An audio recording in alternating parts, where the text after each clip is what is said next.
What is up, everyone? It is Diecastbuffet here again. The first race of the season. Well, the exhibition race is in the books. NASCAR is back. Ryan Preece wins the Clash at Bowman Gray in a instant classic of an event. Let me tell you, out of all the Clash events they've had outside of Daytona, this one is absolutely not even close the best one by a long shot. This race was supposed to be only 200 laps. They ran almost 400 of it because half the race, broadcast time was ran under caution. And quite frankly, I loved it. It felt like a normal 400-mile cup race, a points-paying event, essentially. What an instant classic, man. There is so much to talk about with this event. Make sure to give the video a huge thumbs up. Wow. What a event. So first off, massive congratulations to Ryan Preece, getting his first ever cup win, not a points paying win. So historically, it's not a, first ever win, but dadgummit, this race was ridiculous, man. He earned it. I mean, they literally, every single car in the whole field had damage. It was an absolute demo derby, beating and banging the entire race. The elements they were having to fight the entire event, from the LCQ, the last chance qualifier event. You had snow melting behind the freaking the catch fence, the walls, which was allowing water to seep onto the racetrack. So they're battling that, and then it rains. It has sleet. They have to deal with all that. They put rain tires on. They're half the racetrack's wet. They're trying to diving down in the corner with no banking. The track's wet, slipping and sliding, running over each other. Drivers getting payback. Every single Goodyear tire in the entire field has scuffs on it because they just keep crashing it into each other. What a fantastic race. And it's freezing cold out there. Massive W to all the fans, the track, the TV crew, everybody involved to get this event going. Oh, by the way, it was supposed to run, 3 days ago, Sunday, and it's been postponed because of snow, which is like, in the last 40 or 50 years of NASCAR, this has only happened maybe 3 or 4 times where snow actually postponed an event. I mean, just one of the most ridiculous weather situations we've seen in modern NASCAR history. And it usually when NASCAR has something really unprecedented, there's something amazing that happens with it.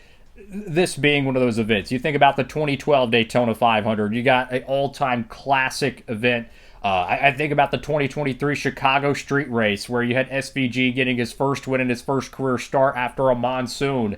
There's just a lot of crazy events that sometimes happen in NASCAR. And, what's more fascinating is that we had no single, rain-shortened races in 2025. I don't even know if we had a postponed Cup race. We had some Xfinity and truck stuff. But in terms of Cup Series, 2025 was pretty much perfect in terms of weather. Yet the first race, no, we don't get rain, we get snow. And then it comes back with, kind of a sleet rain mixture, but it's just wild. You go the entire 2025 year, and then you just come back for 2026, first race of the year, and then you get hit with freaking snow. Just wild stuff. The drivers, massive W to everybody in the field, just going at it, man. Just going at it, throwing haymakers, crashing into each other, hard racing, man. Even in the LCQ, it was Corey LaJoie and Austin Cindric. I mean, just door banging, Kurt Busch, Ricky Craven, Darlington style, and they both were just going for it. Only one of them advanced, and you know what? One of the drivers, I think, it was LaJoie. I think he didn't make the cut, unfortunately, and he had his finger out the window, giving him a thumbs up, I believe. So it's just like great sportsmanship, instant classic. I mean, literally instant classic. Every expectation I had for the event blown away.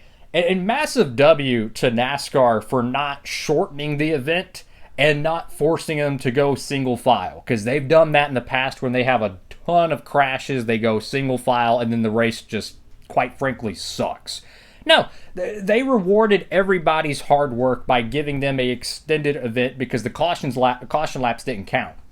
So every time they had rain, they needed to maybe, check the tires or whatnot. A lot of, pace laps. They would have a lot of spin outs, and pretty much any spin out at an event this small, in terms of racetrack, you can't drive around them. So any spin out is pretty much an instant caution. Then you got to bring the pace car out, re-rack them, do the choose rule, all that stuff. So a massive W for them not shortening the event and getting the whole event in. Fantastic stuff. Yes, the heat races did get canceled, but the LCQ race was fantastic enough. I think it made up for it as well. And what a crazy way to start the NASCAR season. And I tell you what, it kind of reminds me a little bit of old Speed Weeks because it's Wednesday, right? Daytona 500's not this Sunday, but the next week after that. So that kind of week and a half, 10 to 14 day period, if you will, that we saw back in the 2010s with Speed Weeks when it was, actually a week or two.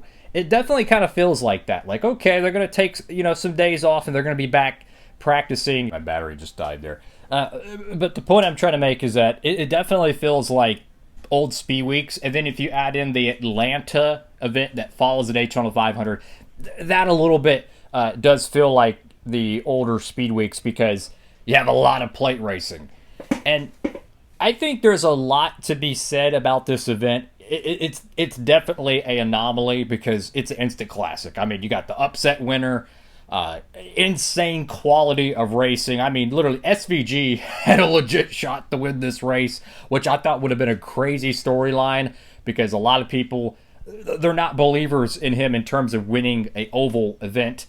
I think he's more than enough proved he has the ability to do so, and I think eventually he will. Who knows? But just a fantastic event, man. I mean, you had drivers that were getting wrecked out.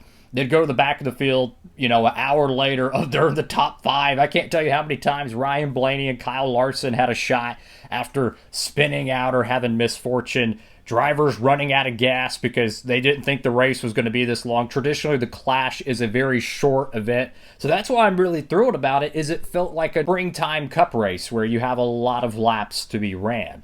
So moving forward to the Daytona 500 next week, there's storylines that's going to be really interesting to watch is obviously Dodge's return to the Truck Series. That's going to be a fascinating one. Brad Keselowski with the injury. Is he going to race in the 500? I hope he does. The go or go homers for the Daytona qualifying. Who's going to make the show? Who's not? That's going to be a very interesting storyline of itself. I think another one to pay attention to is the new Chevy nose. If you notice during the Clash tonight, it's funny when you're doing these videos and your batteries for your lights keep going out. That's always fun. So anyways, so the new Chevy OEM for 2026 compared to 2025 is definitely more... It's more of a smoother nose and tail to the car. I think the car is actually a little bit longer. The back bumper of the car, the nose of the car is less aggressive, which is kind of interesting because like 2018 and 2019 was arguably one of the most aggressive body styles, and it struggled for a good bit. And then they made the car a little bit more, the nose of the car less aggressive, and then they win the championship in 2020 and 2021. And then, the next gen so far, Camaro was very similar to the 20 and 2021. Well, now they're like really going to more of a kind of a 2018 Ford Fusion style front end where it's more of a bullet, so to speak. The reason why I mentioned this, how is it going to push and take a push at the plate tracks? With Atlanta and Daytona coming up, we'll figure that one out. Another thing is straight line speed. How is it going to do in qualifying? Is it going to handle better? Traditionally, a car that has less aggressive body styles is going to be faster down the straightaway, but it's going to have less drag in the corner, so it might lose a little bit of downforce. The talk around the industry that I've heard, the 2022 to 2025 Chevy Camaro was the best next-gen body style, which is why they didn't change it much going in 2026. They wanted to do something new, but it's like we don't want to reinvent the wheel, so to speak. So we'll see how that one shakes out as we go along. Another thing I want to talk about is the NASCAR Diecast for 2026 are actually out. They had a whole bunch of them already produced, and they got released like a couple of weeks ago, so you could already get 2026 NASCAR Diecast right now at Circle B Diecast. Make sure to head over there and use promo code Diecastbuffet for all your NASCAR diecast shopping needs. There's a whole bunch of great paint schemes, a lot of race to wins from 2025 that have been rolling out, so feel free to use that promo code to help you save on shipping. So all in all, I think the Clash race, I think it was an instant classic.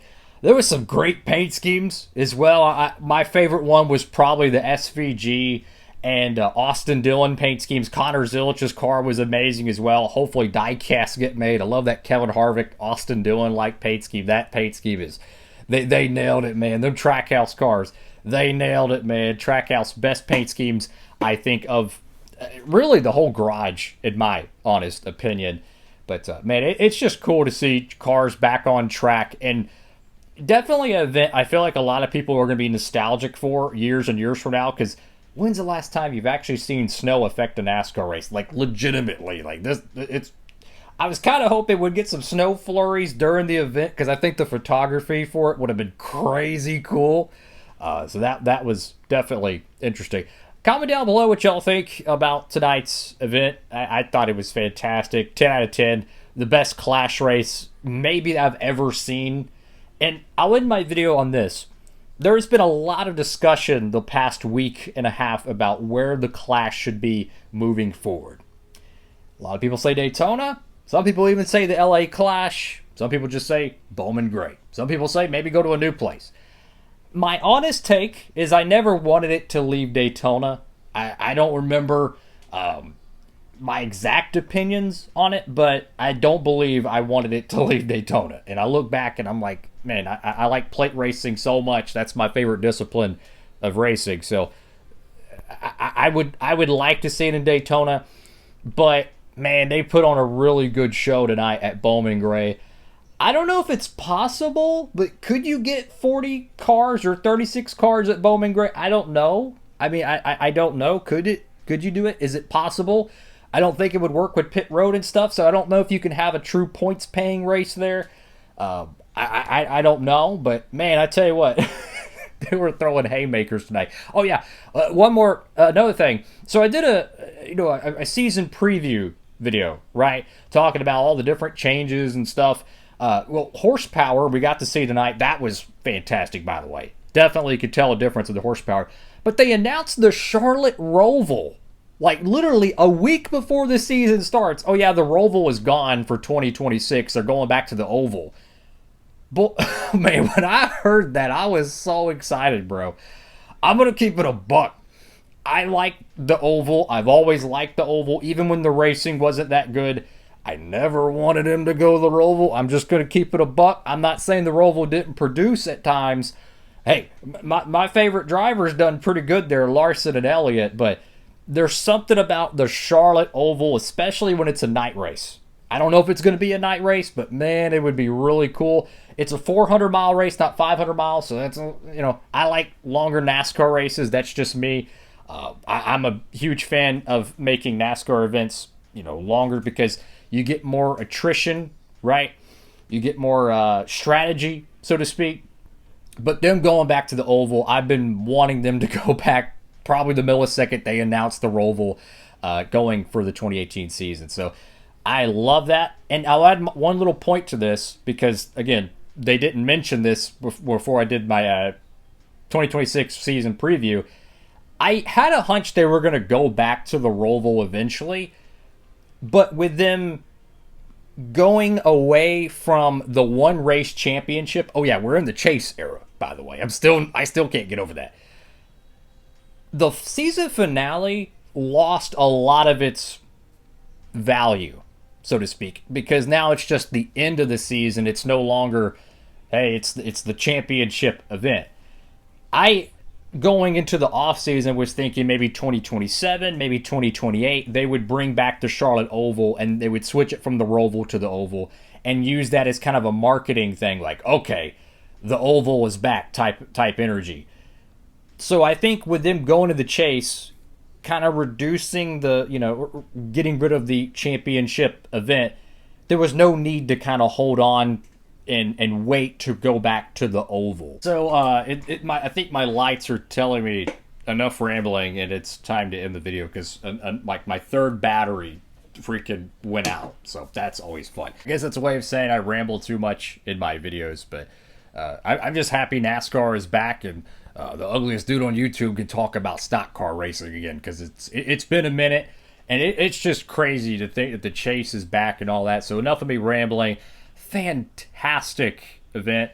10 out of 10 in my book. Very much looking forward to Daytona. It's going to be a lot of fun, guys. Thank you all for watching the video. Make sure to like, comment, and subscribe. Have a blessed one. And, man, I tell you what a great show. Hats off, or tip of the cap to Ryan Preece in the RFK camp. Huge win for the 60 car. Thank you all for watching. DB signing off.